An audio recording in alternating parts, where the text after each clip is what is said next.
Assalamualaikum warahmatullahi wabarakatuh. Kami dari kelompok 7 mau mempresentasikan hasil kerja kelompok kami yang berjudul Hakikat dan Hikmah Rukun Iman 1, yang disusun oleh Nurmastiarini dengan NPM 20.0501.0016, Yulia Larasati dengan NPM 20.0501.0017, dan Raffi Lukman Hakim dengan NPM 17.0603.0053.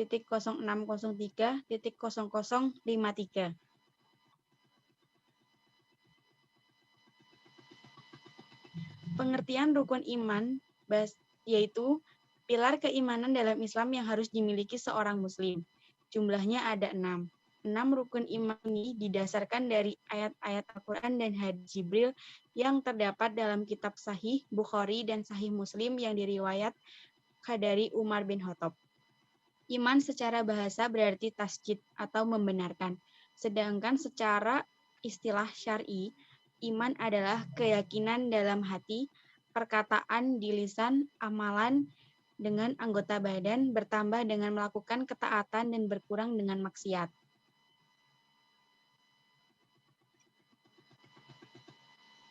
Yang pertama, beriman kepada Allah. Artinya pembenaran atau penerimaan dan berikrar dengan macam-macam tauhid yang ada 3, serta bertikad dan beramal dengannya. Seseorang tidak dikatakan beriman kepada Allah hingga dia mengimani 4 hal. Yang pertama, mengimani adanya Allah. Yang kedua, mengimani rububiyah Allah, bahwa tidak ada yang menciptai, menguasai, dan mengatur alam semesta kecuali Allah. Yang ketiga, mengimani yang berhak dan mengingkari semua sembahan selain Allah Ta'ala. Yang keempat, mengimani semua nama dan sifat Allah, Asmaul Husna, yang Allah telah tetapkan untuk dirinya dan nabinya tetapkan untuk Allah, serta menjauhi sikap menghilangkan makna, meninggalkan makna, mempertanyakan, dan menyerupakan. Dan selanjutnya, iman kepada malaikat Allah. Yang pertama, keberadaan malaikat sebagai makhluk Allah yang selalu taat kepadanya. Yang kedua, malaikat adalah alam gaib, makhluk dan hamba Allah. Malaikat sama sekali tidak memiliki keistimewaan rububiyah dan uluhiyah. Yang ketiga, keberadaan malaikat yang kita ketahui maupun yang tidak kita ketahui nama mereka. Yang keempat, sifat-sifat malaikat seperti sifat bentuk sipil, sebagaimana yang pernah dilihat Nabi Muhammad SAW, yang mempunyai 600 sayap yang menutup ufuk. Yang kedua, iman kepada malaikat Allah.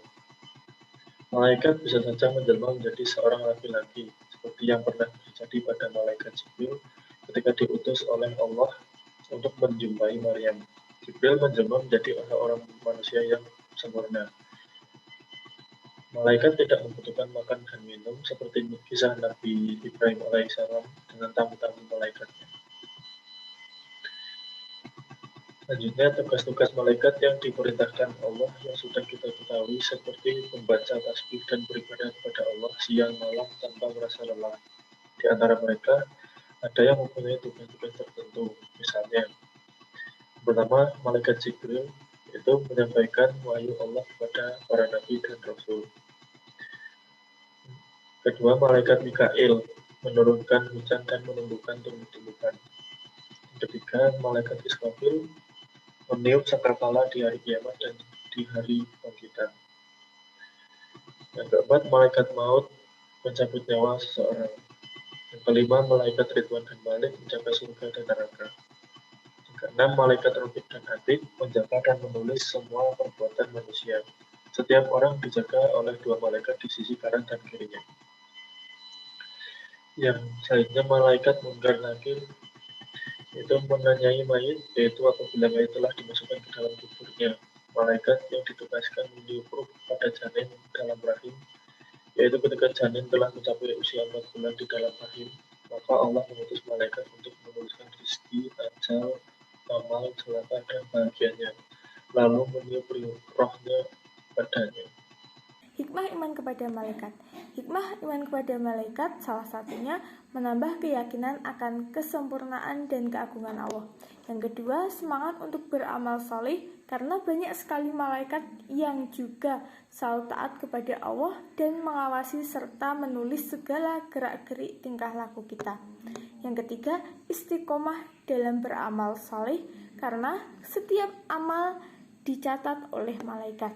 Yang keempat, sikap dan perilaku waspada akan tipu daya setan dan kehidupan dunia ketika kita ingat malaikat maut. Yang kelima, akan lebih bersyukur kepada Allah Subhanahu wa Ta'ala atas perhatian dan perlindungannya terhadap hamba-hambanya dengan menugaskan para malaikat untuk menjaga dan mendoakan kita semua. Yang keenam, akan lebih mengenal kebesaran dan kekuasaan Allah Subhanahu wa Ta'ala yang menciptakan dan menugaskan para malaikat. Yang ketujuh, sebagai seorang muslim haruslah selalu optimis, tidak boleh ragu-ragu dan tidak putus asa dalam menghadapi masalah hidup. Karena kita percaya bahwa ada malaikat yang akan memberikan pertolongan dan bantuan, dan tentunya atas izin Allah. Dan yang terakhir, berusaha untuk berhati-hati dalam menjalani hidup ini, karena ada malaikat yang diberi tugas untuk mengamati dan mencatat semua tingkah laku manusia. Cukup sekian presentasi dari kelompok kami. Apabila ada salah-salah kata, kami mohon maaf. Wabillahi taufiq wal hidayah. Wassalamualaikum warahmatullahi wabarakatuh.